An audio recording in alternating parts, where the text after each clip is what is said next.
Bentrovati, buongiorno telespettatrici, telespettatori di Antenna 3. Entriamo in diretta anche per questa giornata per aggiornarvi su tutti i fronti della cronaca, dell'attualità e della politica. Tanti i fronti aperti in questo venerdì. Faremo il punto del maltempo perché è stata una mattinata difficile per diverse zone del Veneto che si sono risvegliate con dei forti temporali.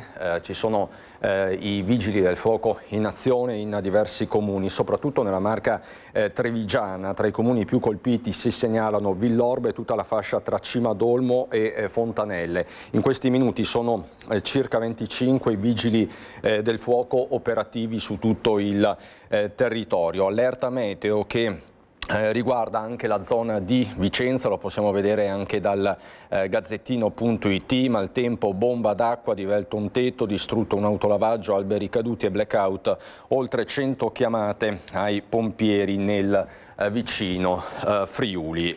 Tra l'altro vi dico già che poi andremo anche in Val di Chiampo con la nostra Marta Zatta, quindi faremo il punto sia nella Marca trevigiana che nel Vicentino, colpita, come vi dicevo, la fascia pedemontana, e in queste settimane non è affatto una novità, ma ci sono anche dei disagi collaterali, perché è stata una mattinata segnata anche da diversi incidenti stradali. Uno dei più gravi sulla Postumia a San Biagio di Callalta, ma ci dice tutto Edi Caliman con Simone Merlo per la parte tecnica. Grave incidente questa mattina intorno alle 10 nella strada Postumia nella direzione di Treviso. Siamo all'altezza del civico 58 tra Fagara e San Biagio di Callalta, nel comune appunto di San Biagio. Una Dacia ha impattato contro due macchine e si è scontrata frontalmente con un furgone di consegna DHL. L'autista del furgone è rimasto illeso, invece sono dovuti intervenire i vigili del fuoco con le pinze per riuscire ad estrarre l'uomo cosciente e per ora non in pericolo di vita, sebbene abbia riportato ferite molto gravi, finito nel fosso adiacente alla strada. Secondo le ricostruzioni da parte delle persone che erano alla guida delle loro auto nella direzione verso Ponte di Piave, si sono viste dallo specchietto quanto è successo. La Dacia guidata dall'uomo ferito gravemente ha prima sbandato contro una Porsche, successivamente contro il lato posteriore di una Fiesta e dopo ha impattato frontalmente invadendo l'altra corsia con il furgone. Sono stati alcuni attimi e allora sentiamo le ricostruzioni di chi c'era e di chi ha visto questo incidente. Ho sentito suonare quello che dice che mi stava avvicinando alla corsia, e come ha suonato questo mi ha toccato, e quindi io ho continuato dritto perché ho pensato nella mente, sai, quando in questo momento ho pensato di spostarmi dalla carreggiata, e ho parcheggiato là. La Porsche si era messo un po' in centrostrada, però non ha invaso l'altra corsia. A parere mio, di mia madre, la Dacia, l'autista della Dacia ha avuto una sorta di mancamento, infatti tutto ad un tratto stava invadendo la nostra corsia, però ha rimbalzato sulla Porsche, che poi da lì, sbattendo contro la mia auto, ha rimbalzato di nuovo per poi invadere di nuovo la corsia per fare il frontale col furgone. Se non ci fosse stata la Porsche, sì, avrebbe invaso la corsia e avrebbe preso me e mia madre di muso. Magari prendeva un po' più noi, saremmo finiti direttamente dentro il fosso e non so come saremmo stati. Vi do un altro aggiornamento, lo vediamo da Padova oggi, schianto sulla 4 tra mezzi pesanti, un ferito grave e traffico in tilt. Se ne stanno occupando proprio in questi minuti i colleghi della redazione di Padova. È successo nelle prime ore della giornata all'altezza di Vigonza, lungo l'autostrada. Sul posto hanno lavorato i vigili del fuoco, i sanitari del SUEM 118 con l'ausilio dell'elisoccorso, oltre alla polizia stradale. Un quadro in evoluzione con l'autostrada che è andata letteralmente in tilt. Rimaniamo nel Padovano per un autocar a fuoco nella zona di Ponte di Brenta. Fiamme davanti alla stazione dei Carabinieri di Ponte di Brenta. L'intervento ieri sera dei Vigili del Fuoco verso le 20:30 per un autocarro che ha preso fuoco proprio davanti alla caserma di via San Marco. A dare l'allarme il conducente del mezzo che stava trasportando attrezzatura agricola. Sul posto in pochi minuti è arrivata la squadra dei Vigili del Fuoco della centrale di Padova con il supporto dell'autobotte che ha estinto le fiamme con la schiuma antincendio. Fortunatamente non ci sono stati feriti. Rimaniamo sulle strade del Veneto, dove è previsto un fine settimana da bollino rosso già a partire da queste ore. Sono oltre 700.000 i veicoli attesi lungo le tratte gestite da concessioni autostradali venete e da autostrade Alto Adriatico, dalla 4 Venezia-Trieste, passante di Mestre, tangenziale raccordo Marco Polo a 28 a 23. Il maggior afflusso è previsto per le prossime ore, si attendono ben 280.000 veicoli in transito lungo le autostrade, lungo le arterie che portano alle località di vacanza, e poi un nuovo picco nella giornata di domani, 220.000 i veicoli che sono stati calcolati soprattutto in vista dell'appuntamento del Redentore a Venezia. Una Porsche 914 d'epoca è uscita di strada in maniera autonoma nella serata di ieri mentre percorreva la strada provinciale 638 del Passo Giau nel territorio comunale di Colle Santa Lucia. L'incidente si è verificato verso le 19, mobilitando immediatamente i soccorsi per liberare le persone a bordo dell'auto sportiva. Il ferito della Porsche lieve ha 79 anni ed è di San Marino. A bordo del veicolo storico viaggiavano 2 persone al momento del violento impatto fuori dalla careggiata, mentre uno dei passeggeri è riuscito ad abbandonare l'abitacolo con le proprie forze. Il secondo occupante è rimasto incastrato tra le lamiere della vettura, richiedendo l'intervento specialistico dei vigili del fuoco per l'estrazione in sicurezza. Sul posto sono giunte tempestivamente le squadre dei vigili del fuoco provenienti dal distaccamento di Agordo e i soccorritori volontari della stazione di Colle Santa Lucia. Gli operatori hanno lavorato con cesoie e divaricatori idraulici per creare un varco nella carrozzeria e consentire la stabilizzazione del ferito da parte del personale medico. Queste le immagini messe a disposizione dai vigili del fuoco. E c'è stato uno schianto tra 2 auto nel pomeriggio di ieri in via Edificio ad Altivole. Inizialmente molta paura perché c'è stata una donna lì trasportata al Cafoncello e un uomo contuso che viaggiava con le figliolette di 1 e 2 anni.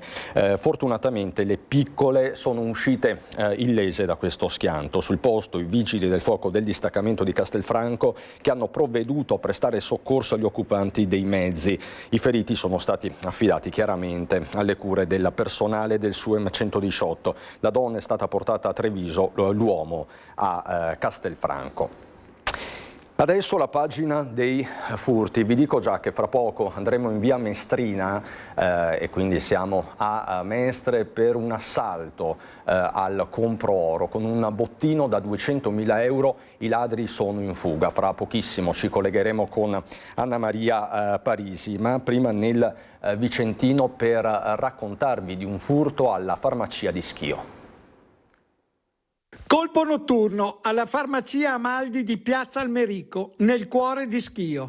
2 malviventi hanno agito con pazienza e determinazione, impiegando quasi un'ora per riuscire a forzare la porta automatica d'ingresso. Dopo diversi tentativi e utilizzando anche strumenti da scasso, sono riusciti ad aprire un varco e a introdursi nei locali. Una volta all'interno hanno arraffato il fondo cassa delle 2 postazioni, circa 2.000 euro, e si sono dileguati. Ben più pesanti i danni provocati all'ingresso e al sistema di apertura automatica, che dovrà essere completamente sostituito con un conto di alcune migliaia di euro. L'azione è stata ripresa dalle telecamere di videosorveglianza. I filmati sono al vaglio dei carabinieri che confidano di ricavare elementi utili per identificare i responsabili, descritti come 2 uomini che hanno agito a volto scoperto. Il furto riaccende il tema della sicurezza nel centro storico di Schio. Proprio ieri pomeriggio, a poche decine di metri dalla farmacia, si è verificata anche un'aggressione che ha richiesto l'intervento del SUEM. Episodi diversi, certo, ma che alimentano la preoccupazione di commercianti e residenti. Vi dicevo di questo assalto al compro oro a Mestre, siamo in grado di collegarci con la nostra Anna Maria Parisi. La vedo sullo schermo, Anna Maria Parisi. Per la parte tecnica c'è Tommaso Migot. Anna Maria, mi vedi, mi senti? Buongiorno. Ecco, e allora eccoci qui, questa è la gioielleria Menardi in via Mestrina a Mestre, che nella notte tra le 2 e le 2:30 del mattino ha subito un furto, un ingente furto ad opera di una banda. Si parla di 6 persone, 4 che sono riuscite ad entrare, prima tranciando la saracinesca e poi rompendo il vetro blindato della porta d'ingresso, mentre 2 persone erano fuori dall'uscita che facevano da palo. Si parla di un bottino molto ingente, oltre 200.000 euro di bottino, ma ci racconta tutto nel dettaglio il titolare Nicola Mainardi, che è qui da questa mattina, da quando è stato avvisato dalla polizia. Sì, dalle 3 sono stato chiamato dalla polizia, che era suonato l'allarme, poi loro sono intervenuti, 2 pattuglie, e abbiamo trovato la saracinesca che era stata aperta. È stata aperta probabilmente con un divaricatore, si presume ancora quelli dei pompieri che avevano fatto il furto l'anno scorso, e hanno rotto il vetro antisfondamento, quindi tra il vetro e la porta sono riusciti a farsi uno spazio e hanno depredato tutta la vetrina, tutte le vetrine, quindi la vetrina esterna e le vetrine interne del negozio, quindi si presume sui 200-220.000 euro di ammanco di materiale, di merce, di diamanti, di preziosi, Rolex, orologi, di tutto e di più. Miracolosamente non hanno toccato la cassaforte dove c'era il materiale più importante, quindi quello almeno non è stato toccato e insomma siamo avviliti, delusi, ma almeno questa cosa qua un po' ci solleva, ecco. Ecco Nicola, lei diceva che nei giorni precedenti all'assalto c'era un ragazzo che si avvicinava più volte alla vetrina, poi andava via, poi tornava. Ce lo descrive un attimo? C'era un ragazzo di 1,70 m, per quello con il cappello, che guardava dentro. Questo era successo ieri sera, quindi sembrava quasi un appostamento, un controllare un attimino cosa c'era all'interno del negozio, e l'avevo un po' notato io e me l'hanno fatto anche presenti i miei vicini di negozio, che vedevano questo ragazzo che si accingeva a passare più volte lungo la via, ecco. Ricordo che siamo su una via pedonale, è una via centrale, è una via abitata, l'allarme è suonato subito, quindi insomma non pensavamo di rischiare così tanto, ecco. C'è da dire che la banda è arrivata con una station wagon, così dal filmato delle telecamere del vicino Bar Perla, sì. Ecco. Si vedeva proprio la banda che arriva e questi 6 personaggi che scendono, e in 2 hanno fatto da palo, è stato usato anche un estintore per proteggere l'unica via di fuga, perché nell'altra via ci sono dei paletti, quindi se arrivava una pattuglia della polizia non potevano uscire. Quindi sono arrivati da via Cassa Vorgnan, hanno lasciato la macchina là lì e poi dopo sono scappati via. Penso che sia durato 5 minuti, non di più, per quello il tutto. Hanno fatto razzia all'interno, hanno devastato, rotto vetrine, rotto la saracinesca, quindi ci sono anche ingenti danni per quello. Quindi... Ecco, e viene naturalmente non si può non pensare all'episodio del gioielliere di Grenzano. Esatto, sì, che è stato condannato a 14 anni di reclusione per aver inseguito e sparato ai ladri della sua gioielleria. A me per fortuna non è capitato di essere a tu per tu con i delinquenti, però capisco che in quei momenti ti viene tanta rabbia, anche perché sono anni di lavoro, anni di sacrificio, e ti vengono portati via così, quindi un po' lo capisco, insomma, perché sono cose pesanti che succedono e non è facile tenere il controllo per quello. Ecco, ora tutto passa in mano alla scientifica della Questura di Venezia, della squadra mobile, intervenuta nell'immediatezza dopo che è suonato l'allarme. Naturalmente la solidarietà anche da parte nostra, Nicola, oltre che da tutti i commercianti che sono venuti. Molto vicini, sia commercianti che clienti sono venuti o mi hanno scritto perché hanno saputo dai giornali, hanno saputo in rete, su Facebook e sui social, quindi ho avuto la vicinanza da molte persone e questo fa piacere. Ecco, Vi ringrazio. Ora la palla passa agli inquirenti, da parte nostra appunto rinnoviamo la vicinanza purtroppo all'ennesimo commerciante depredato dai delinquenti. Grazie a Nicola Mainardi. La linea torna allo studio con la parte tecnica di Tommaso Migot. Grazie. Anna Maria Parisi, Tommaso Migot e grazie soprattutto a Nicola Mainardi per la sua testimonianza. Noi ritorniamo nel Padovano per la cronaca giudiziaria con il Tribunale che ha condannato a 4 anni di carcere un ex insegnante di religione della Bassa Padovana, accusato di aver maltrattato per anni la figlioletta.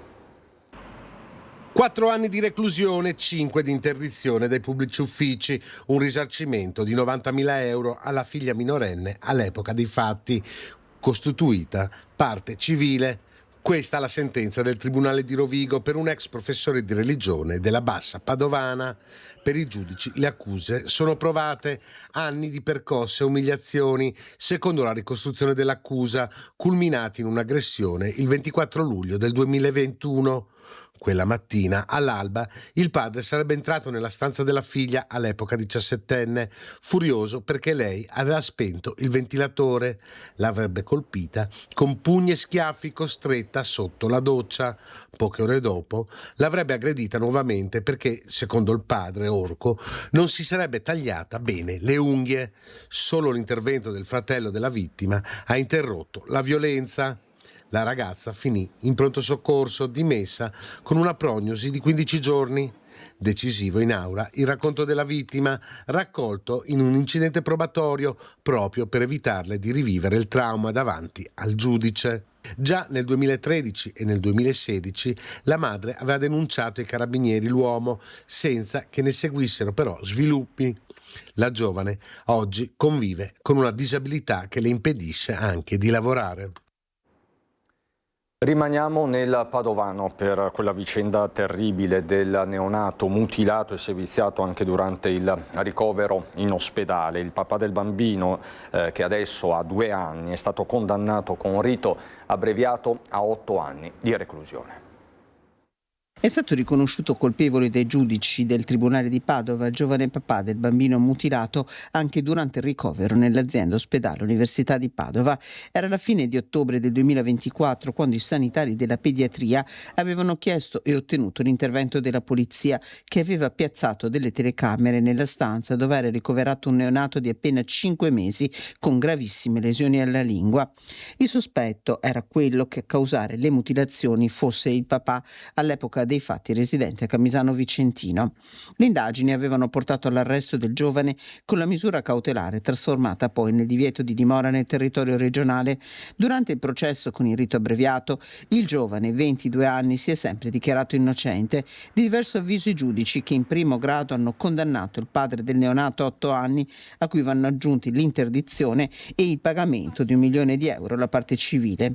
Gravissime le mutilazioni subite dal bambino, che adesso ha 2 anni, ha perso l'uso della parola, del gusto, la funzione della masticazione e della deglutizione, deve essere alimentato con un sondino. Torniamo alla mattinata tragica che si è vissuta ieri a Sottomarina, un malore fatale per un 83enne che è morto in mare. Tragedia a Sottomarina di Chioggia quando un 83enne vicentina in vacanza è morta in mare a causa di un sopraggiunto malore. Il fatto è in tarda mattinata tra le torrette 16 e 17 dell'Arenile, nelle vicinanze dello stabilimento balneare Baia del Sole. Nonostante l'immediatezza dei soccorsi, con anche l'arrivo dell'elicottero del SUEM 118, l'anziana turista non ce l'ha fatta, non ha risposto né alle manovre dei sanitari né in precedenza al tentativo dei 4 bagnini intervenuti per salvarla. Stando ai primi accertamenti, la donna avrebbe accusato il malore subito dopo essere entrata in mare. Avrebbe perso i sensi mentre passeggiava nell'acqua bassa, cadendo e annegando. Pare che la donna fosse arrivata da poche ore in spiaggia per trascorrere un po' di tempo spensierato al mare. E a Treviso è giallo sulla morte di una 37enne indiano. La Procura della Repubblica ha disposto l'autopsia. Le sue ultime parole sono state sono stato aggredito. Le indagini sono condotte dai carabinieri. È morto 11 giorni dopo il ricovero all'ospedale di Treviso. L'uomo, 37 anni di origini indiane, era stato soccorso nel parchetto di Sant'Angelo di Treviso con diverse ferite al volto e alla testa. La vittima, che era in stato di alterazione alcolica, aveva raccontato di essere stata aggredita da alcune persone poco prima. Ricoverato in ospedale, le sue condizioni si sono aggravate con il passare dei giorni fino alla morte.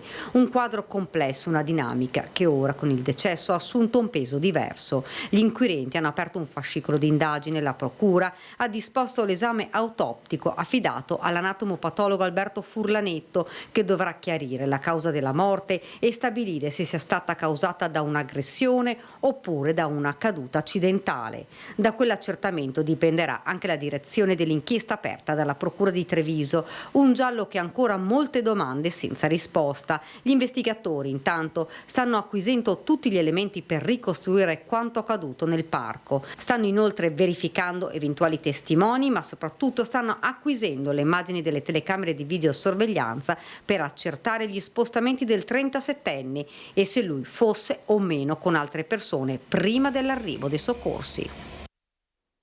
Le immagini shock del cedimento al Palazzo di Giustizia di Bolzano, tribunale che è stato evacuato e dichiarato inagibile. Ebbene, la procura indaga per omicidio colposo e al lavoro per la ristrutturazione dell'edificio c'era un'impresa di Farra di Soligo.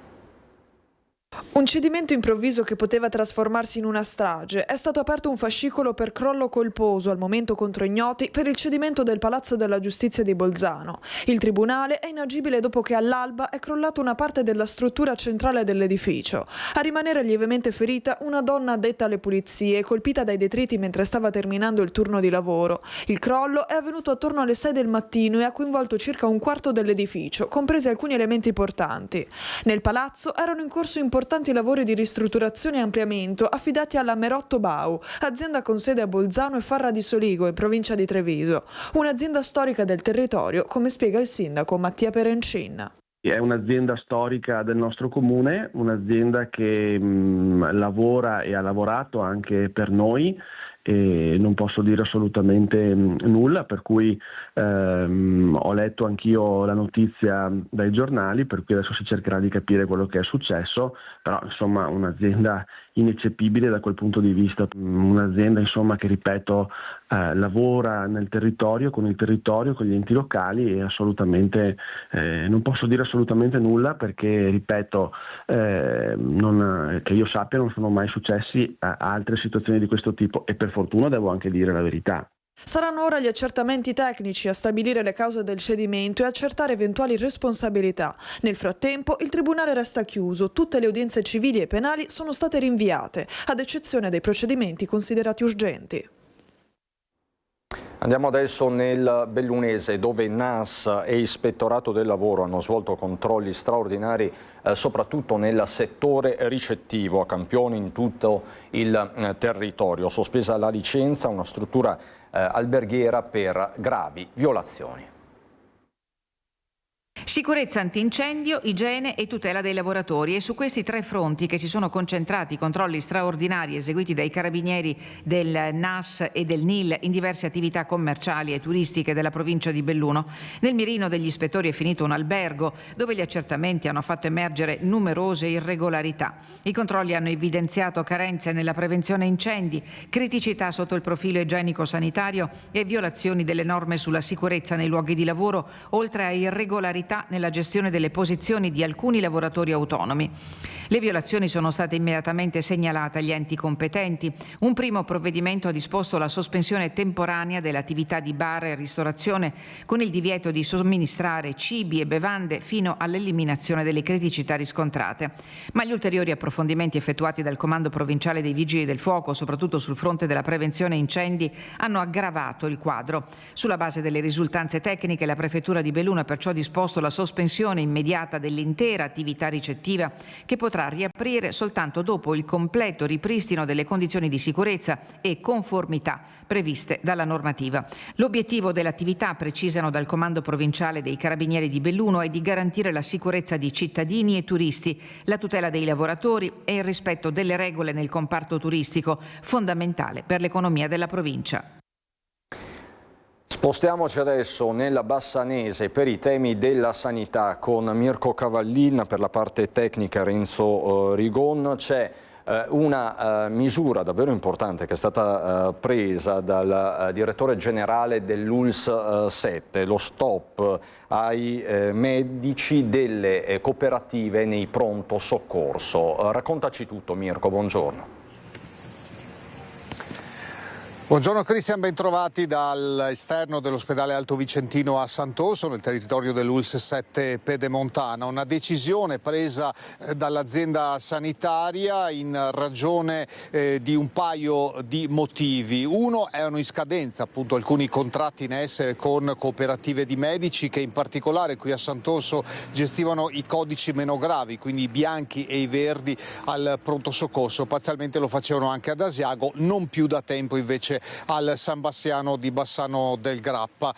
In più c'è in vista la partenza e l'entrata a regime delle case di comunità in tutto il territorio, non solo nell'ULSS 7 ma in tutta Italia, che dovrebbero appunto assorbire proprio i codici bianchi e i codici verdi per sgravare il pronto soccorso e lasciare proprio qui solo le urgenze più pesanti, quindi i codici gialli e i codici rossi. Una decisione che è stata presa appunto dall'ULSS, che già in fase sperimentale è in fase di attuazione. Qui a Sant'Orso sono 35 i medici interni dell'ULSS 7 che saranno in servizio dal 5 agosto per gestire appunto H24 la situazione degli accessi al pronto soccorso, con delle specializzazioni che coinvolgono proprio i medici dei vari reparti e una selezione ancora migliore, con un triage ancora più approfondito, in modo da indirizzare i pazienti nel percorso migliore e anche con tempi di attesa più brevi. I tempi di attesa, come sapete, sono uno dei problemi più pesanti della sanità, non solo in Veneto, in particolare al pronto soccorso. Una decisione che entrerà in vigore dunque dal 5 di agosto, senza modifiche per quanto riguarda la spesa complessiva, perché la spesa sarà la stessa appunto per i medici che svolgeranno questo servizio, a coprire i turni del mattino e anche della giornata e poi anche della notte per la continuità assistenziale. Ci spiega tutto nell'intervista che abbiamo realizzato poco fa il direttore generale dell'ULSS 7 Pedemontana, Giovanni Carretta, e poi la linea può tornare a voi. È un momento importante perché dai primi di agosto, per quanto riguarda i pronti soccorsi aziendali, quindi per quanto riguarda Sant'Orso, Asiago, a Bassano già non c'erano, faremo un percorso di internalizzazione delle attività. Questo significa che faremo a meno del supporto delle cooperative nell'ambito del pronto soccorso, ed è un momento importantissimo per questo ospedale in particolare. Non cambia nulla dal punto di vista, diciamo, finanziario, quindi della spesa?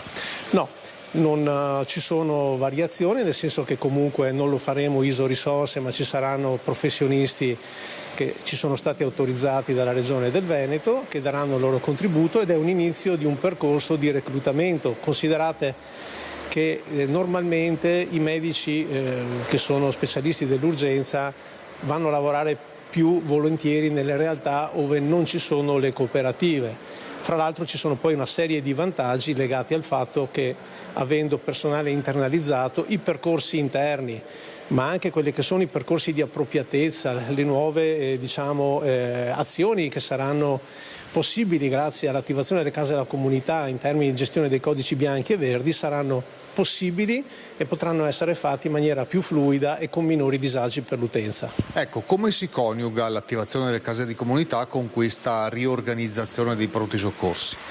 Pensiamo che una fetta importante degli accessi impropri ai pronti soccorsi, di gran parte dei codici bianchi e verdi, oggi viene gestito nei pronti soccorsi con lunghi periodi di attesa. È chiaro che nel momento in cui le case delle comunità, che sono state attivate anche nella nostra ULSS come in tutta quanta la regione, andranno a regime progressivamente con un aumento dei servizi e delle attività, una larga fetta di questo tipo di attività sarà assorbita in altra sede, per cui si avrà un miglioramento rispetto alla gestione dei tempi d'attesa, ma anche rispetto all'appropriatezza. Ritorniamo in A4, prima vi ho parlato di questo incidente che ha mandato in tilt l'intera autostrada. Il sinistro si è registrato questa mattina poco dopo le 9, un camion e un autocarro si sono tamponati, il camionista è rimasto ferito, fortunatamente non in modo grave, ma ci sono pesanti ripercussioni sul traffico. È stato chiuso temporaneamente il tratto di strada e si sono formate lunghe code anche in direzione opposta a causa dei curiosi. Alle 10:15 è stata riaperta la corsia di sorpasso nel tratto tra il bivio con la 13 e Arino in direzione Trieste. Il tir dopo l'urto è finito di traverso tra le corsie. I vigili del fuoco hanno messo in sicurezza la strada e provveduto al recupero dei veicoli. Il personale medico invece ha preso in carico il camionista, è rimasto incastrato nella cabina. Concessioni Autostradali Venete, CAV, gestore della tratta, ha predisposto l'attivazione del protocollo regionale per le criticità autostradali, consigliando con la collaborazione di Autostrada Brescia-Padova la deviazione per la superstrada Pedemontana Veneta agli utenti provenienti da Milano. E grazie ai messaggi esposti in competenza ad Autostrade per l'Italia sulla tangenziale di Padova per quelli in uscita dalla 13. Il tratto della 4 interessato dall'incidente è stato temporaneamente chiuso. Polizia stradale e addetti di CAV stanno gestendo la viabilità ed eseguendo tutti i rilievi. Le immagini che vedete sono quelle di Francesco Ratai. E noi ritorniamo sulla giornata drammatica che si è vissuta ieri all'interno di una cava, la Postumia inerti a Giavera del Montello, dove a perdere la vita è stato un 39enne rimasto schiacciato da un rullo. Stava tentando di salvare un collega che era rimasto impigliato con il braccio. Lui, questo 39enne, è morto, il collega è ferito in prognosi riservata al Cafoncello, fortunatamente non in pericolo di vita. È stato aperto chiaramente un fascicolo di indagine. I rilievi sono stati affidati a Carabinieri e Spisal. Non c'è parole.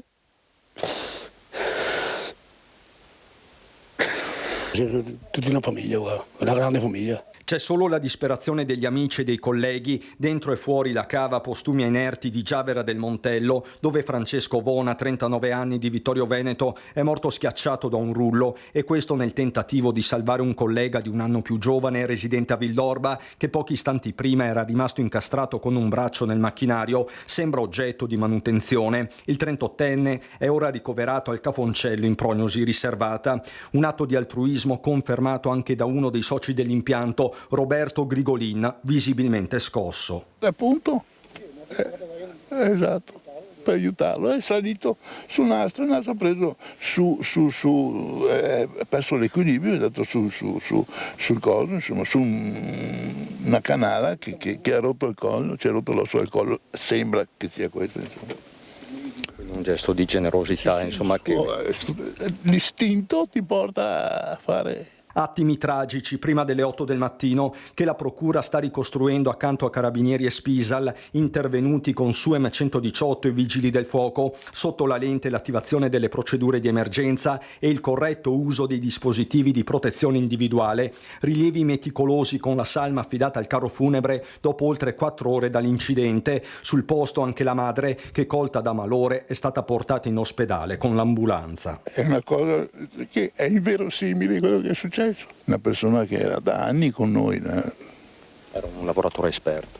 Almeno 6-7 anni da quando siamo partiti lasciamo ai vari preposti le risposte. E mentre le indagini proseguono, anche i ricordi scorrono. Pochi giorni fa Francesco aveva offerto ai colleghi il pranzo per il suo compleanno, piccoli gesti quotidiani che ora diventano giganteschi. Alle 6:15 l'ho salutato di moda, 6:10 là.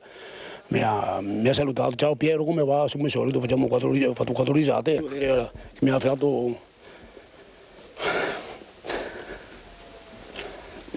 scritto Francesco numero 1. Vedo sempre io sono numero 1, vedo. Ieri questo? Ieri pomeriggio.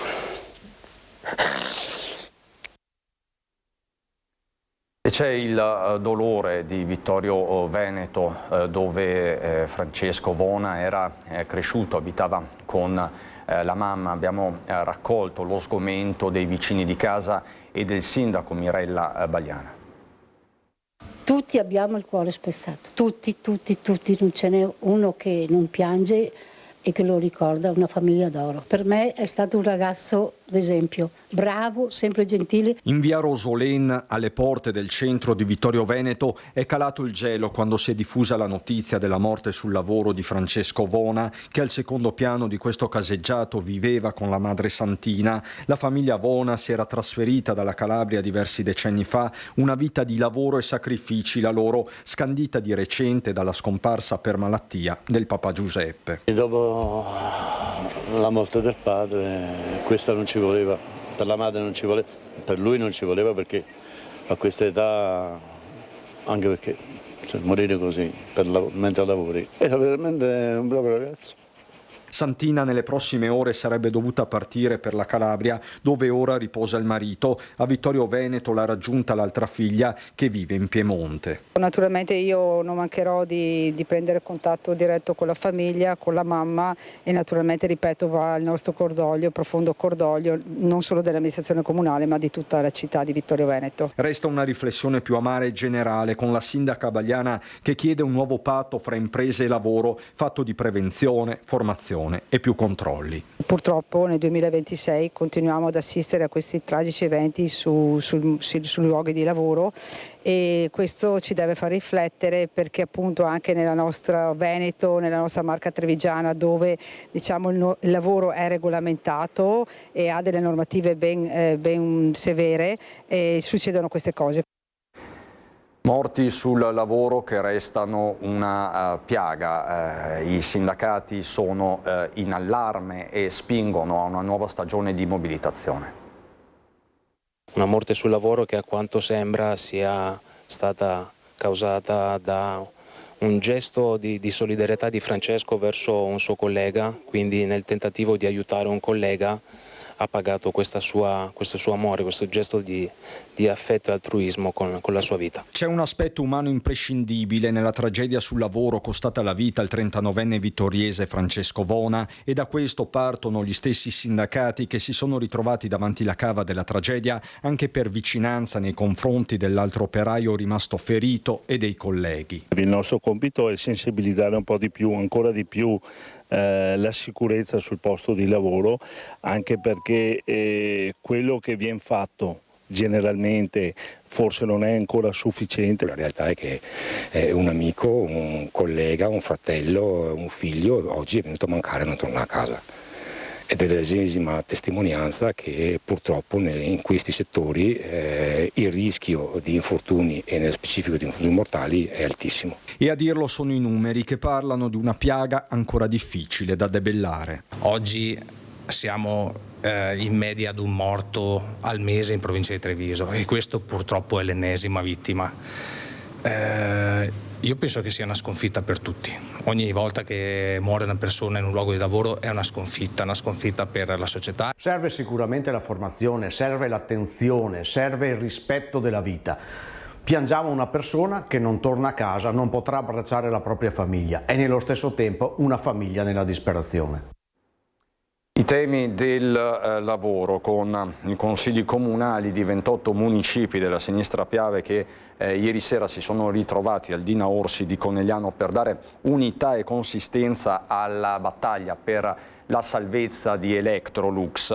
In diretta al nostro telegiornale di ieri sera Lucio Zanato ha fatto il punto con i diretti protagonisti. È appena terminata in questo istante questa riunione tra le 28 comunità, 28 sindaci dell'Alta Marca per un documento comune sul futuro dell'Electrolux. Ma sono con Paolo Morandin e il sindaco Gianni Montesel, perché loro sono di fatto le prime linee, nel senso che voi non lo sapete, ma loro prendono il treno ogni volta e vanno giù a Roma e vanno a contrattare ogni martedì e ogni martedì sera tornano, e Paolo Morandin ci ha detto sono sempre più sconfortata. Perché?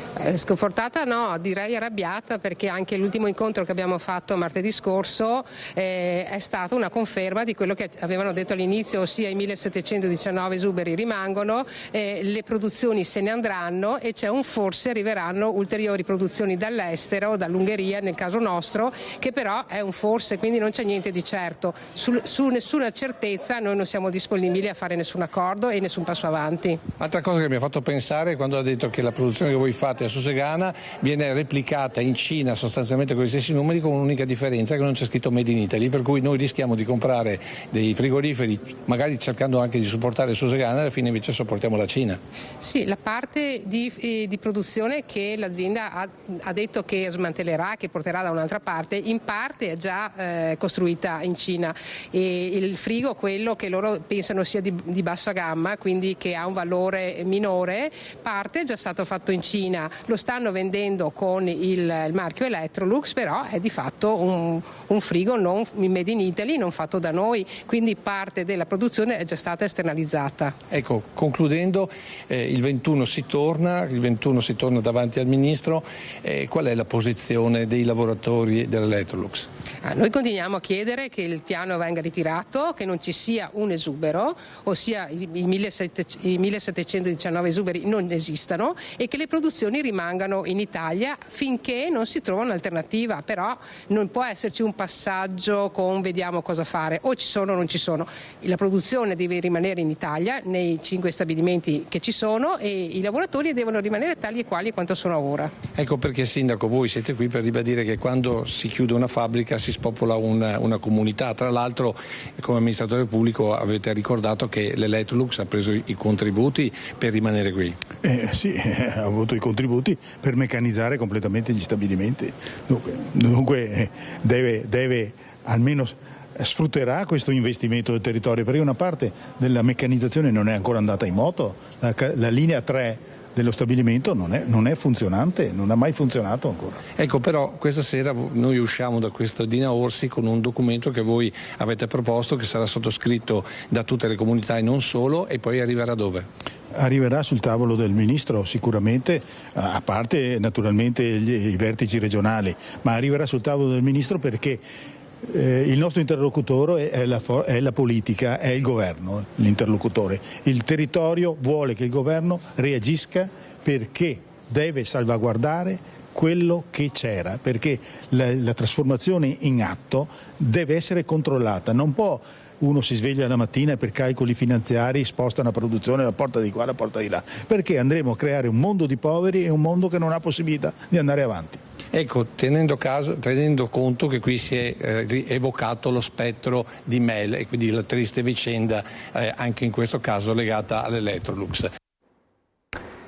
Allora vi mostro un po' di foto relative al maltempo che si è abbattuto sulla Marca trevigiana, tanti gli alberi spezzati, caduti diversi gli interventi dei vigili del fuoco e non solo dei vigili del fuoco, anche dei nuclei di protezione civile, degli operatori che si occupano chiaramente di manutenzione del verde pubblico. Circa 25 vigili del fuoco che sono operativi sul territorio. Fortunatamente non si registrano danni gravi o danni alle persone. Diciamo che questa ondata di maltempo ha colto molti alla sprovvista. A Villorba una pianta è caduta in via Trieste e lungo la Pontebana, mentre a Bidasio di Nervesa un altro albero battuto ha creato problemi alla viabilità. Sempre a Villorba i vigili del fuoco sono intervenuti nei pressi della libreria Lovat tra Loria e Riese Pio X, quindi siamo nella Marca occidentale. Il vento ha portato via molti bidoni per la differenziata sulle strade, con inevitabili disagi per la circolazione. Interventi per taglio rami e piante anche nel resto della Castellana, soprattutto ad Altivole ed Asolo. Fra poco ci collegheremo con la nostra Edi Caliman, Simone Merlo, che si troveranno a Cimadolmo, che è stata particolarmente colpita, e poi nell'Alta Val di Chiampo con Marta Zatta. Ma noi adesso ci fermiamo qualche istante, c'è la pubblicità, ritorniamo fra pochissimo.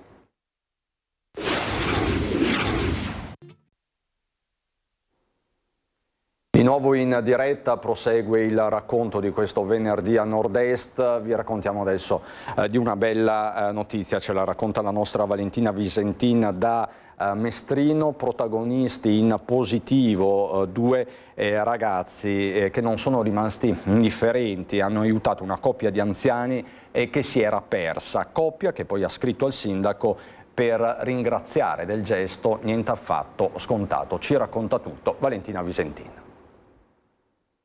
Siamo a Mestrino una volta tanto per raccontare una storia dove i giovani sono protagonisti, ma protagonisti in senso positivo, cioè hanno fatto una buona azione, quella che dovrebbe essere un'azione così scontata, ma purtroppo non è sempre così.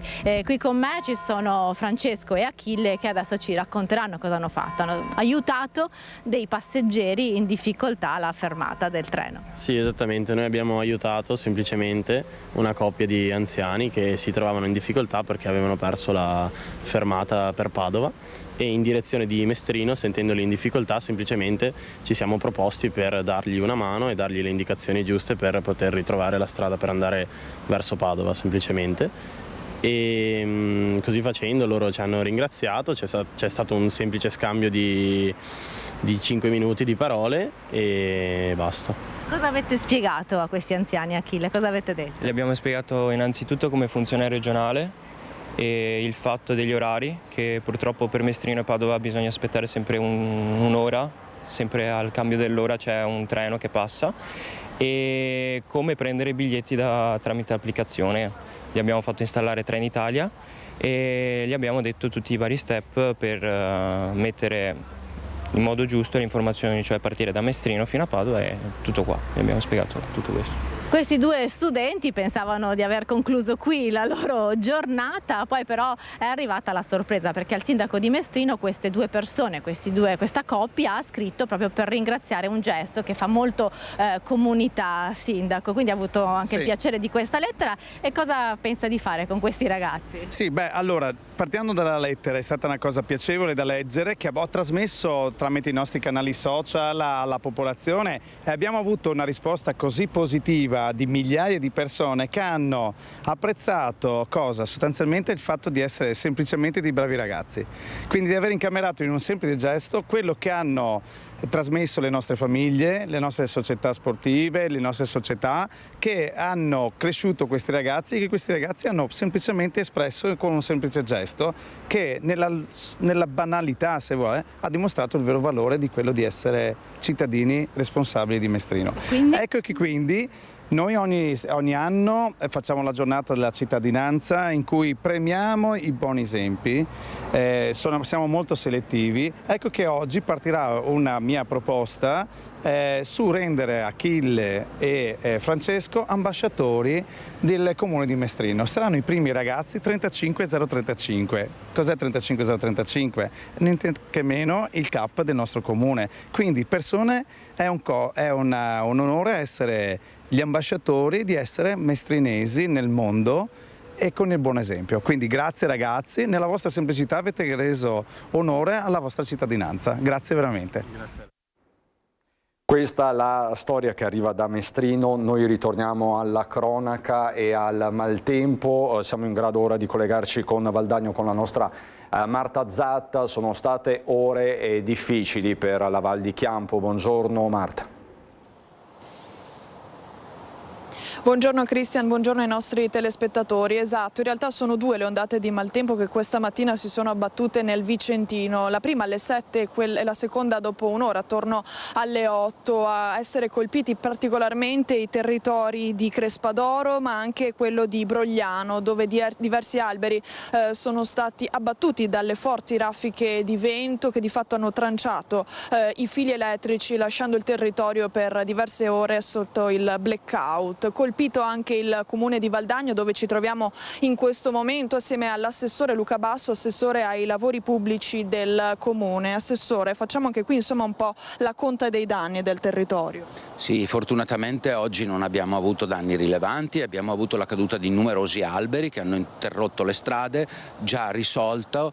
Abbiamo un problema al campanile di Piana che è stato messo in sicurezza, la cuspide sembra essersi mossa e quindi poi vedremo come intervenire successivamente.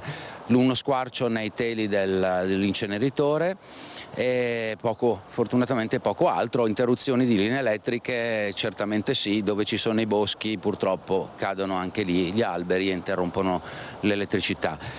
Quello che ci preoccupa invece è l'arrivo di fenomeni più intensi. Perché? Perché se dovessero arrivare dei fenomeni più intensi abbiamo riscontrato delle criticità sui ponti, quindi delle criticità che si sono molto aggravate dopo l'episodio del 17 aprile dello scorso anno e ci fanno paura, in quanto una forte precipitazione potrebbe anche causare danni ben più seri e quindi dovremmo intervenire quanto prima possibile da un lato. Dall'altro lato siamo preoccupati perché le frane e gli smottamenti che abbiamo subito possono aggravarsi sempre più qualora si dovessero ripetere episodi di maltempo gravi, e non è questione di se ma è questione di quando, e quindi noi stiamo con ansia aspettando l'arrivo di una seconda tranche di aiuti economici da parte del governo. Ieri abbiamo avuto gli ispettori che sono intervenuti per verificare la situazione del territorio e ci auguriamo di quanto prima disporre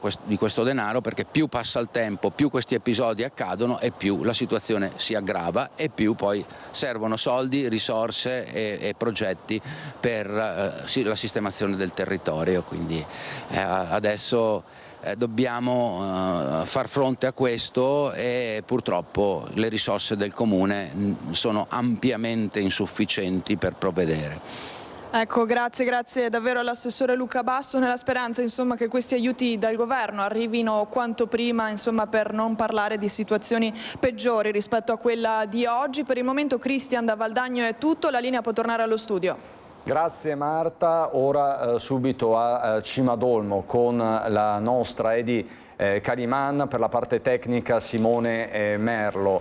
Edi, ti vedo, eccoci. Che cosa succede a Cimadolmo in tutta quella zona?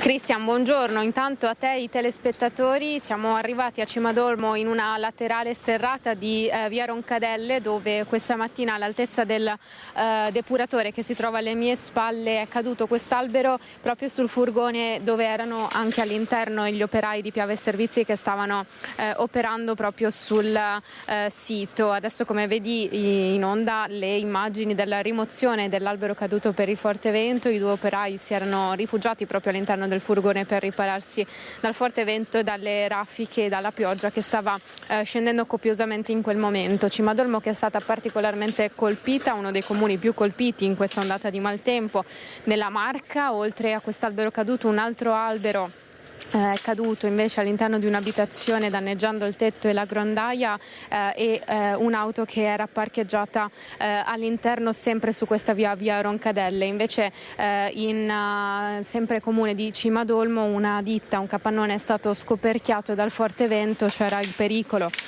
che appunto il tetto contenesse dell'amianto, e è uscita la ditta preposta proprio per la bonifica, e nelle prossime ore si provvederà ad appurare, a mettere in sicurezza tutta l'area. Nessun ferito. Quello che appunto è da capire è come si organizzeranno i lavori proprio per lo sfalcio dell'erba, la rimozione delle foglie dai tombini, appunto gli alberi che sono caduti, e vari rami dalle strade pubbliche. Questo è quanto da Cimadolmo, e a te la linea, Cristian. Grazie infinite Edi Caliman per la parte tecnica, Simone Merlo. Questo il nostro racconto del Veneto, una giornata complessa anche questa. Noi siamo pronti a ritornare in diretta con Ecovisioni, l'ultima puntata della stagione con Andrea Ferrazzi. Ci sarà il presidente del Partito Democratico europarlamentare Stefano Bonaccini. 2 minuti e ci siamo.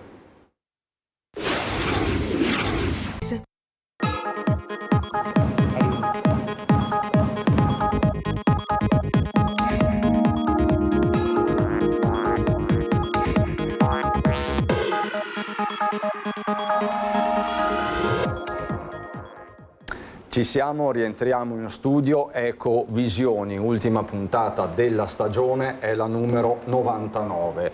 Sono qui con Andrea Ferrazzi, lo conoscete tutti, non ha bisogno di presentazioni, come non ha bisogno certo di presentazioni il nostro ospite di giornata, di puntata, Stefano Bonaccini, europarlamentare, presidente del Partito Democratico, già presidente dell'Emilia Romagna. Insomma, potrei stare qui per minuti, però insomma, non si preoccupi. Ci fermiamo a questo. Andrea Ferrazzi, insomma, è stato un anno denso, segnato da tanti eventi, lo abbiamo analizzato sempre con senso di realtà, direi, e anche con capacità di approfondimento. Perché oggi chiudiamo con Stefano Bonaccini questo percorso che poi riprenderà in autunno? Questo è l'anno che potremmo dire che ha un po' scombussolato gli equilibri mondiali, se ce n'era bisogno. È un anno che oggettivamente è stato dominato dalla presenza di Trump dal punto di vista delle relazioni internazionali, e allora ci sembrava assolutamente importante chiamare qui un rappresentante qualificato dell'Unione Europea, perché l'Italia si gioca il proprio ruolo all'interno dell'Unione Europea. Un'Unione Europea debole vede i singoli stati massacrati nelle competizioni internazionali da ogni punto di vista. E allora una riqualificazione del ruolo internazionale dell'Unione Europea diventa davvero fondamentale, lo diciamo spesso in questa trasmissione. Io ho sempre sostenuto che i patriotti sono gli europeisti, perché se fai gli interessi dell'Europa, fai gli interessi dei tuoi cittadini. Se invece immagini solamente una sommatoria di nazioni, beh, a questo punto davvero non ne perde solo la nazione, ma soprattutto gli interessi dei cittadini. Bonaccini, è una strada stretta quella dei sovranismi? Sì, che pur stanno vincendo. Va riconosciuto che questi ultimi anni in particolare, un po' in tutto l'Occidente, da Trump a ciò che accadde prima con la Brexit, a quello che è accaduto in tanti paesi europei dove vincono le destre, e attenti che il prossimo anno, per chi teme un'avanzata dell'estrema destra, pur condannata in via definitiva, e già questo dovrebbe far riflettere, Le Pen è in testa, Marine Le Pen, in tutti i sondaggi, e potrebbe essere la prima volta che nella storia della Repubblica francese un esponente di estrema destra al ballottaggio batte qualsiasi candidato o candidata, chiamiamolo di un fronte repubblicano, democratico, che solitamente, come è stato da ultimo con Macron 2 volte, ha arginato quella spinta. Io credo sia dovuto al fatto che mentre io sono cresciuto, come noi, sono del 67 o quasi 60 anni, insomma generazioni che siano cresciute con la certezza che saremmo stati meglio di chi ci aveva preceduto, che avremmo potuto studiare di più, vivevamo in un mondo in cui l'Europa cresceva economicamente ma anche demograficamente. Vi annuncio che con i dati Istat l'Emilia Romagna supererà il Veneto tra pochi decenni per abitanti, perché siamo la regione più attrattiva e ne abbiamo circa 500.000 in meno in questo momento, ma l'Italia è un paese destinato a diventare nel 2050, con questa curva demografica, il primo paese al mondo con più pensionati che lavoratori e lavoratrici attivi. Se saranno più quelli che devono ricevere di quelli che devono dare, a proposito di remigrazione, segnalo che le nostre figlie, i nostri figli, soprattutto i nostri nipoti, non godranno dei benefici che le nostre generazioni, grazie a quell'Europa, nemmeno gli Stati Uniti hanno avuto le cose che sto per dire, conquistarono nel dopoguerra dei diritti fondamentali a cui non vorremmo rinunciare, la pensione per tutti, l'accesso alla scuola, la sanità pubblica. Però l'inverno demografico mina questi fondamenti. Sì, noi l'anno scorso non siamo arrivati a 360.000 nuovi nati, furono 1 milione quando nacqui io nel 67, ma soprattutto stiamo diventando il continente più anziano al mondo. Lei pensi che l'India, che ha superato per abitanti la Cina 1.400.000.000 circa di persone pochi mesi fa, la supererà per prodotto interno lordo entro 10 anni, sembrava una barzelletta dirlo qualche anno fa. Hanno un'età media di 29 anni, la spinta dell'India verso il futuro pare quella dell'Italia, del boom economico e demografico, della ricostruzione degli anni 50, 60, 70. E come diceva bene Andrea, noi possiamo difenderci solo se l'Europa sta insieme, solo che vede i sovranisti hanno interesse l'Europa ad averla debole divisa, perché un'Europa debole divisa è colei a cui scarichi ogni colpa e ogni responsabilità, anche quando magari, pur avendone, a volte di colpe non ne ha e la responsabilità però se la toglie chi sta governando il singolo paese. Io penso invece che noi non possiamo fare altro che avere un'Europa forte e unita, perché un'Europa che rimanga debole e divisa, il destino delle singole nazioni, a partire dall'Italia, sarebbe scritto di chi essere sudditi. Lei pensi che in questo momento i 27 dell'Unione Europea tutti insieme valgono poco più del 5% dell'intera popolazione mondiale, quindi insomma teniamo i piedi per terra. Eppure siamo ancora un grande gigante commerciale ed economico, perché la qualità delle nostre industrie, delle nostre manifatture è di altissimo livello, e però non siamo un gigante politico, anche perché ci sono regole che andrebbero cambiate. E se lei mi chiedesse la prima cosa da fare in Europa, e stiamo provando a batterci, come chiede anche Mario Draghi su questo, non sarebbe una misura di natura economica, ma eliminare il diritto di veto dei singoli Stati membri, perché lei sa che in politica estera e nella difesa comune, quindi due tra le principali materie di interesse tra l'altro nel mondo in cui stiamo vivendo e sempre più lo saranno, vale il principio dell'unanimità. Ecco, non c'è un'azienda, non c'è una famiglia, non c'è un consiglio comunale, regionale, un Parlamento democratico nel mondo in cui un condominio o un direttivo di un'associazione di volontariato in cui uno solo può impedire la maggioranza. È una questione di operatività. Assolutamente, perché la paralisi, perché a questo arrivi, comporta poi il discredito della politica. Non voglio spaventare nessuno, ma Adolf Hitler nel secolo scorso, nel 1933, non arrivò al potere con le bombe, prese il 44 circa per cento di voti, cioè circa un tedesco su due, col suo partito alle elezioni. Eravamo in periodo di Repubblica di Weimar.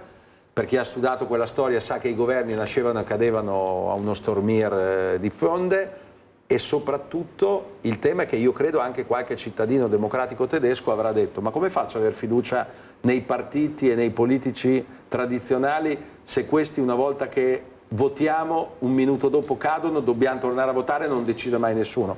Per cui serve decidere a maggioranza, non è un caso che le destre siano contrarie. Ho visto una domanda agli italiani un mese fa: vorreste proseguire in Europa col diritto di veto o decisioni a maggioranza? Il 75%, quindi anche elettori non solo di centrosinistra, dice a maggioranza, ma perché ha a che fare con la qualità della vita e la rapidità delle decisioni. Se l'Europa, che già è troppo burocrate, è lenta o paralizzata su alcune decisioni vitali, è chiaro che l'impressione è quella che nemmeno la democrazia serve. Quindi dobbiamo batterci per questo, per un'Europa che voglia nei prossimi decenni tutelare i nostri figli e i nostri nipoti con le conquiste e i diritti che abbiamo avuto noi, che prosegua nella pace, perché segnalo che per 81 anni nella storia dell'umanità non era mai accaduto che in questa parte del mondo non ci fossero guerre. Se questo è accaduto è anche perché chi si faceva la guerra ha capito che bisognava non solo fare la pace, collaborare, costruire istituzioni comuni.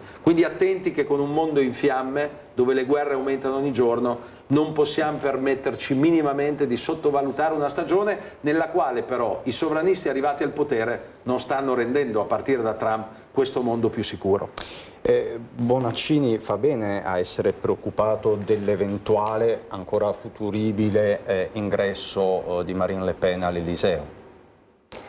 Fa bene essere preoccupato, e possiamo anche aggiungere che nel prossimo anno, tra l'altro, non voterà solamente la Francia, ma ci sono altri paesi molto importanti dell'Unione Europea dove, diciamo, le forze diciamo, pure anche xenofobe, estremiste di destra rischiano di prevalere. È di ogni evidenza che, ma addirittura anche la stessa Germania, l'AfD è data come primo partito relativo, una cosa mai successa, quindi una forza certamente che si concentra nella parte storicamente più ad est di quel grande paese, ma insomma iniziano anche in altri luoghi ad essere significativi. Si pone un problema davvero di emergenza democratica tra un po' e di credibilità dell'Unione Europea, perché è di ogni evidenza che se dovessero vincere in questi grandi paesi le forze della destrutturazione europea, ebbene vedremo delle belle o delle brutte, perché se c'è un elemento che unisce le politiche estere dei vari Trump, Xi Jinping o Putin, è proprio il dissolvimento del progetto europeo. Perché l'Europa insieme è competitiva, è forte dal punto di vista industriale, dal punto di vista culturale, dal punto di vista politico e quindi geopolitico, poco ma potrebbe diventarlo, e un'Europa debole viene comprata una per una. Ma su quello che diceva adesso Stefano le faccio un esempio: quando la Cina compra il porto del Pireo è di ogni evidenza che diventa un soggetto determinante nelle scelte economiche e politiche del paese Grecia. Ma se l'Unione Europea lavora sempre all'unanimità, col controllo di un paese, guardiamo Putin con Orban per fare un altro esempio, tu controlli l'Unione Europea. Quindi il passaggio di cui parlava Stefano Bonaccini adesso è assolutamente fondamentale. Si è più vulnerabili anche nei confronti di Trump. Abbiamo aperto dicendo che questo è stato l'anno di Trump. Un'Europa debole è un'Europa vulnerabile. Guardi, stiamo attraversando un periodo storico che ci sta portando via, almeno a me, ma credo a tanti, certezze che per tutta la vita credevamo di non dover mettere in discussione. Gliene faccio una relativa a Trump. Io non avrei mai creduto che un Presidente degli Stati Uniti potesse arrivare, invece che rafforzare il patto, chiamiamolo atlantico, cioè il rapporto con l'Europa e l'Occidente, lavorare per demolirlo, non solo indebolirlo. Lei tenga conto che ha ragione di questo, per spiegarlo a chi magari sta leggendo la Gazzetta dello Sport al bar e non gli interessa la politica, ma l'esempio più facile è che Donald Trump, gli unici due paesi a cui non ha applicato i dazi, cioè il Presidente degli Stati Uniti, sono la Russia di Putin e la Corea del Nord. Ce l'avessero detto qualche tempo fa, avremmo pensato poco tempo fa a un ubriaco che raccontava una barzelletta. Questo è accaduto. A me pare che l'arrivo di Trump, invece che portare un mondo più sicuro, lui, ricorderete, appena reinsediato alla Casa Bianca, promise in 24 ore di fermare la guerra in Ucraina. Non solo non è andata così in Ucraina, dove i bombardamenti stanno riprendendo come non mai, ma addirittura abbiamo avuto il genocidio a Gaza, abbiamo la guerra illegale in Iran, dove lui ha coperto Netanyahu. Una guerra illegale, voglio essere molto chiaro, dove quando criticavamo quella scelta che rompeva il diritto internazionale e ancora una volta non fossero bastati gli episodi del passato, voleva esportare la democrazia con le bombe, non è che ci dispiaceva che venisse a mancare qualche ayatollah criminale, avevano mandato a morire 30.000 ragazzi e ragazze, ma eravamo convinti, e avevamo ragione con quello che sta accadendo, che senza un piano strategico, perché per conquistare l'Iran bisognerebbe entrare via terra, e nessuno degli Stati Uniti può permettersi, tantomeno Trump che va alle elezioni di midterm tra pochi mesi, di mandare a morire decine di migliaia di americani e di ragazzi. In Iran non solo il regime è stato sostituito, anzi è diventato più cruento, perché oggi agli ayatollah, cioè al potere teocratico, si va via via sostituendo quello militare dei Pasdaran.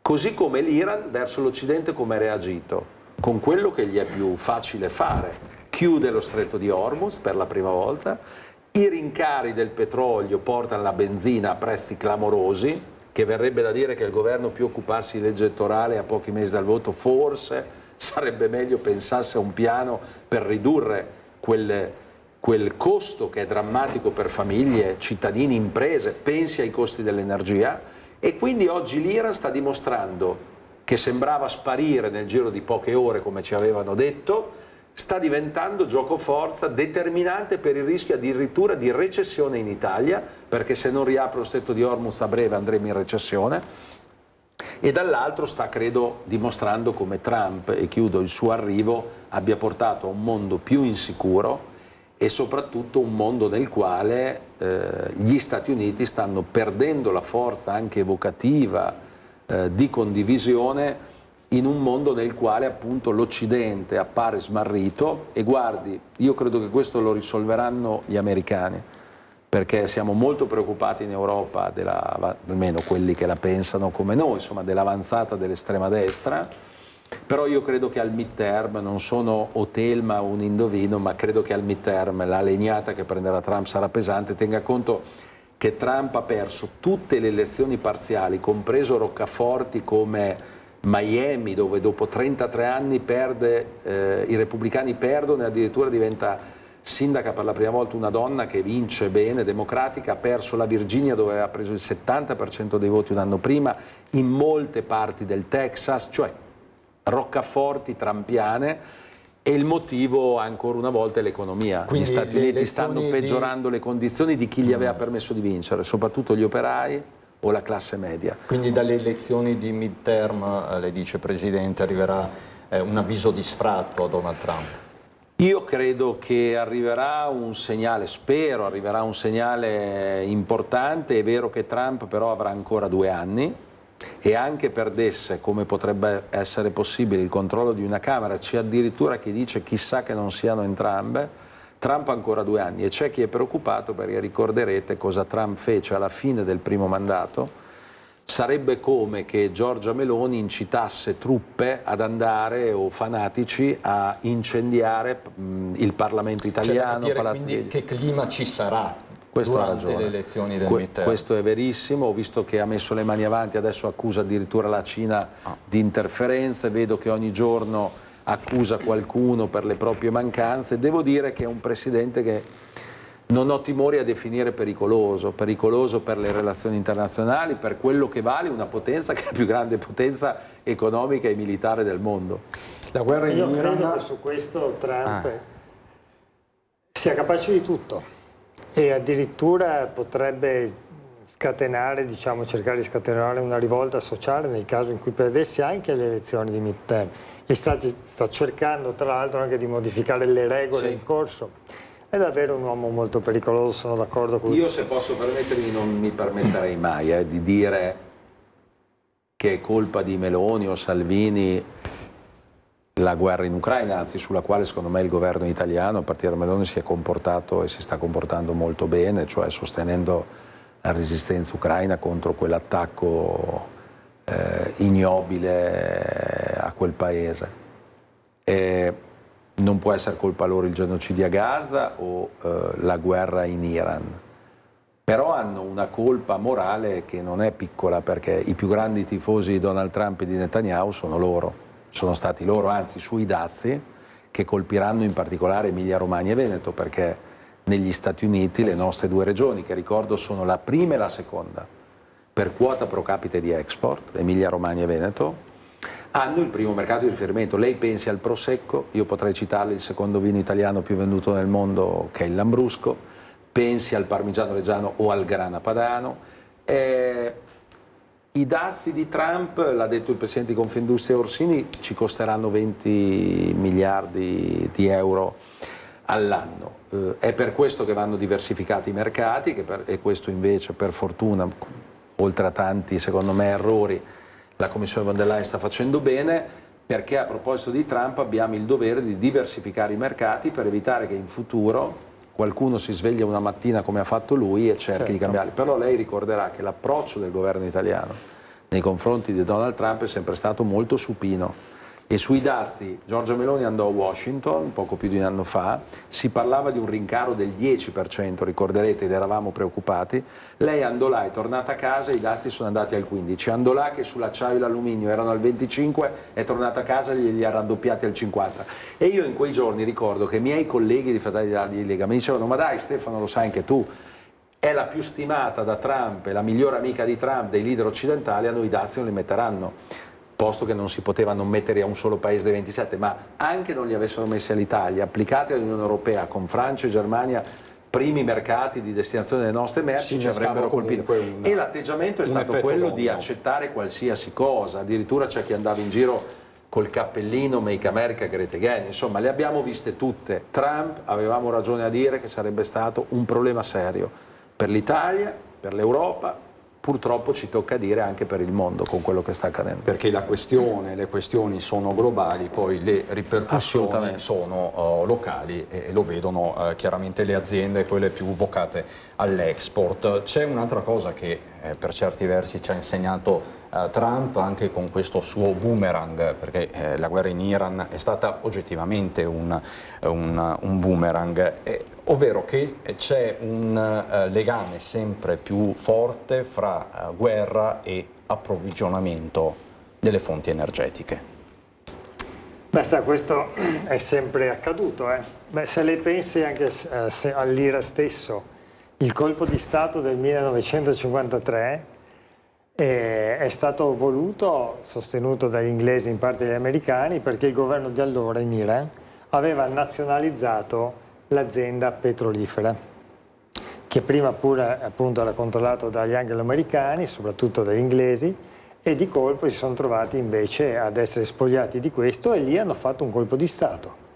Colpo di Stato che poi è durato, diciamo, negli effetti per 25 anni, con poi la rivoluzione islamista del 79 che ha portato Khomeini alla guida e, diciamo, quel filone teocratico c'è anche oggi in Iran. Cioè, oggettivamente l'energia è sempre stata la grande infrastruttura del mondo, lo è e sarà sempre così, e il controllo delle fonti energetiche è un punto di riferimento delle scelte di politici e di chi governa appunto i paesi del mondo. Qual è il problema? Il problema è che abbiamo costruito un sistema di produzione che continua ad essere vecchio, ormai è vecchio, perché il sistema fondato semplicemente sugli idrocarburi, cioè di origine ottocentesca e novecentesca, è un sistema che non è più al passo con i tempi. E lo stiamo vedendo perché basta bloccare uno stretto di 30 chilometri, perché lo stretto di Hormuz ha quelle dimensioni, per mettere in ginocchio l'economia del mondo. Ma lei sembra sensato dal punto di vista della logica economica una situazione di questo tipo? E può vedere tra l'altro un collegamento tra le grandi tensioni internazionali e il controllo del petrolio e del gas. Perché il Venezuela, che è il più grande bacino potenziale di produzione di petrolio, è stato preso fisicamente da Trump. Ma anche tutti gli altri paesi dove si sono scatenate le guerre anche diciamo nel corso dei decenni precedenti, non so, l'Iraq o il Kuwait, no? Sono all'interno dei 5 più grandi produttori. Diciamo che è sempre stato così, ma adesso è paradossale perché ci sarebbero delle alternative. Sì, questa è la verità dei fatti. Lei pensi che per esempio bisogna guidare la transizione in maniera intelligente, pragmatica, non ideologica, questa è la verità dei fatti. E però in questo pragmatismo dobbiamo leggere i dati. Allora, il dato dice che nel 2025 quasi il 90% della produzione nuova di potenza, si chiama potenza nominale installata nel mondo, è da fonte rinnovabile e solo il 10% è da petrolio, gas e nucleare. La Cina all'interno di questo ha più del 60% degli investimenti. Lei pensi che la Cina nel 2025 ha messo sul campo più di 500 gigawatt di potenza installata, l'Italia ne ha messi 17 ed è l'ultimo paese tra i grandi paesi d'Europa, anche meno, abbiamo meno fotovoltaico della Germania, e questo insomma è andato abbastanza paradossale. Cioè, il mondo sta andando in quella direzione, è una direzione di fonti che sono sostenibili ambientalmente, ma soprattutto costano poco, perché sono le fonti che costano di meno e soprattutto sono ramificate. È interessante da questo punto di vista vedere che il piano di ricostruzione strategica dell'energia, di produzione dell'energia dell'Ucraina, si basa non sul nucleare e nemmeno sul gas e sul petrolio, ma su una ramificazione di tipo neuronale, diciamo, delle fonti energetiche green. Perché? Perché se tu hai una centrale termoelettrica oppure nucleare la puoi bombardare e metti in ginocchio un paese, e loro lo stanno sperimentando. Se invece è un sistema neuronale diffuso, è come il cervello, neuroni e poi le sinapsi, ed è quello il modello, naturalmente è un modello da guidare politicamente, istituzionalmente, ma non c'è dubbio. E questo ancora. è. E ci sono degli interessi che vanno contro. Chi lo guida, Presidente Bonaccini, questo modello? Sappiamo che l'Europa è sempre tirata in ballo, ma l'Europa è anche quella che è stata additata per il Green Deal, quindi come se ne esce? Allora io penso questo. Penso che il Green Deal sia sacrosanto perché è quello che sta accadendo anche in queste settimane, lo vedete, i disastri ambientali, climatici sono ormai non più un evento straordinario, ormai sono drammaticamente eventi ordinari. Coldiretti ha stimato che negli ultimi anni si sono persi 20 miliardi di euro per l'agricoltura italiana dovuto a gelate, alluvioni, siccità, quindi persino l'esatto contrario l'uno dell'altro nello stesso territorio. Però penso che il Green Deal sia stato, e questa è una responsabilità in parte anche dei socialisti, troppo in maniera ideologica. Come diceva giustamente Ferrazzi, proprio perché è sacrosanto e noi dobbiamo consegnare ai nostri figli e nipoti un mondo nel quale non si mette in discussione il bene più prezioso che abbiamo, che è il pianeta, ed è un pianeta che se prosegue così è vicino a problemi catastrofici, ha bisogno di avere quella transizione ecologica che ci porti all'utilizzo di fonti rinnovabili pian piano in ragione della sostituzione del fossile. Solo che è stato fatto troppo per sanzioni e regolamenti e poco per incentivi. Se lei pensa chi nelle nostre città ha un'auto, ad esempio, che inquina, mediamente sono le persone più povere, non quelle più ricche, che si possono permettere l'auto elettrica o altri modelli ibridi, eccetera. E se tu non li sostieni e non li aiuti, vale anche per la classe energetica della propria casa, no? Questi saranno quelli colpiti e sanzionati e sono quelli più in difficoltà. E potrebbero pensare, o forse lo pensano davvero, che le elite, cioè noi, facciamo scelte per chi se le può permettere. Ma l'Europa sta correggendo il tiro? Stiamo provando a correggerlo, ad esempio in queste ore sta uscendo il nuovo regolamento ETS, cioè sulle tasse da pagare per le emissioni di CO2, che dovrebbe essere un po' più equilibrato di quello che non era, perché ci sono settori manifatturieri che anche molto capaci, le potrei citare il distretto della ceramica dalle mie parti, che produce il 90% dell'intera produzione ceramica italiana, con quello valenziano sono i due distretti più importanti e di qualità in Europa, quello è il settore più energivoro insieme alla carta o al vetro, un certo livello di energia non la potranno mai autoprodurre. Hanno ridotto del 50% le emissioni in questi ultimi 20 anni, unici al mondo, ma se non gli diamo qualche contributo in più o una flessibilità in più, rischiano alcune imprese medio-piccole di spostare la produzione, non so, in Turchia, in India, negli stessi Stati Uniti, dove quelle regole non esistono, quindi qui perderemmo qualche migliaio di posti di lavoro e là inquineremmo di più. Quindi complessivamente un autogol 2 volte. Invece, se renderemo più flessibile il Green Deal, se aumenteremo gli incentivi, si va nella direzione giusta, perché poi l'alternativa qual è? È quella del Vannacci di turno che ti dice che tanto le glaciazioni e il surriscaldamento c'è sempre stato ed è inutile stare a preoccuparsi. Per cui sì, l'Europa secondo me deve correggere e dobbiamo anche noi che siamo in quella maggioranza renderci capaci e protagonisti di un Green Deal che non va assolutamente cancellato, sarebbe un errore drammatico per le ragioni che Ferrazzi diceva, ma va migliorato perché ha avuto in alcuni casi qualche impianto ideologico che rischia di non cogliere come la società cambia, si evolve, o pensate alla pandemia, quando ti arrivano fenomeni che non avresti mai pensato e programmato. Quindi ascoltare anche un po' di più le imprese. Vedo che lei punta molto su Io vengo questo, da no? una terra che al pari del Veneto sono tra le più manifatturiere, non in Italia, in Europa e nel mondo. E noi sappiamo che tanti imprenditori sono capaci, seri e capiscono anche loro che investire nella direzione della transizione ecologica sarà un vantaggio, ad esempio perché sulle fonti energetiche non possiamo noi dipendere da qualcuno o dalle guerre o continuare a pagare le bollette più care al mondo, perché di questo si tratta. Però giustamente ci chiedono più flessibilità, più attenzione, più incentivi, e io penso che su questo abbiano assolutamente ragione. Anche per tutelare, preservare e riaggiornare la logica dei distretti produttivi. Ma guardi, noi il core business dell'Europa, il suo tratto di distintività, e infatti siamo ancora un gigante commerciale, abbiamo sottoscritto adesso accordi col Sud America, col Mercosur, con l'India, con l'Australia, adesso il nuovo sarà col Messico, ed è giusto anche per evitare di dipendere solo ad esempio da Trump o da Putin. Ci cercano tutti perché la qualità di ciò che si produce anche in queste terre è qualcosa che nel mondo non riescono a realizzare, tant'è che si inventano il Prosek, il Parmesan, perché non riescono a produrre cose di tale qualità.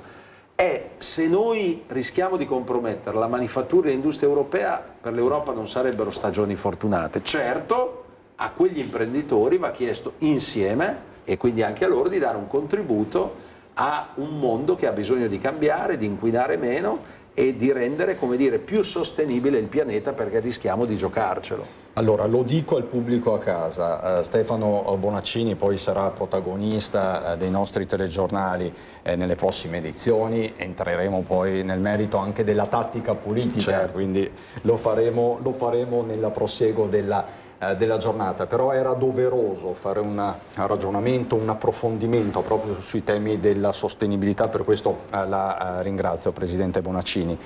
Chiudo con Ferrazzi, perché siamo alla 99esima puntata, è l'ultima puntata della stagione.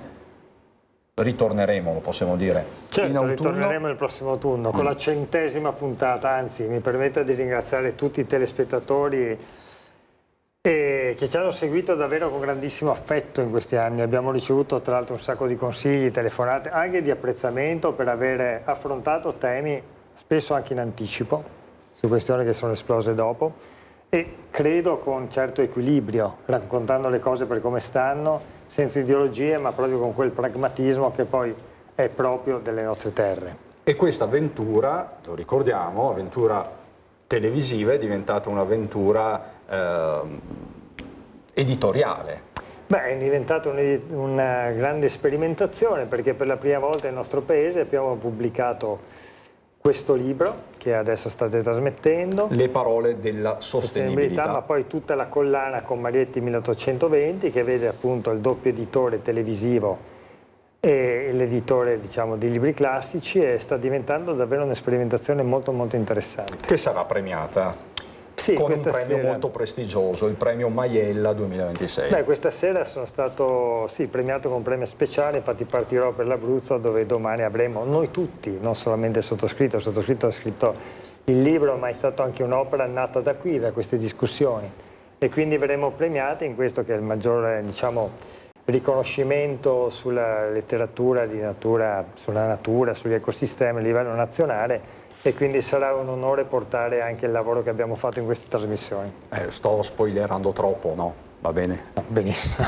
Perfetto, perché insomma è un orgoglio anche per il nostro gruppo certo. editoriale. Quindi Ecovisioni torna, lo possiamo dire, in autunno. Certamente. Con ospiti, lo vedete, sempre di un certo spessore. Quindi ringrazio nuovamente Stefano Bonaccini, europarlamentare e presidente del Partito Democratico. Grazie. Buona estate, sarà un'estate molto operativa per Andrea Ferrazzi. Ringrazio dalla regia Alessandro Granziera e Marco Gagliazza. Subito dopo di noi va in onda Casa Pappagallo, alle 16 il film L'altra metà della storia, e noi rientriamo in diretta con l'informazione dal nord-est alle 18:25 l'edizione regionale, 19 Venezia, 19:30 Treviso con Belluno. È tutto, grazie per l'attenzione e buon proseguimento.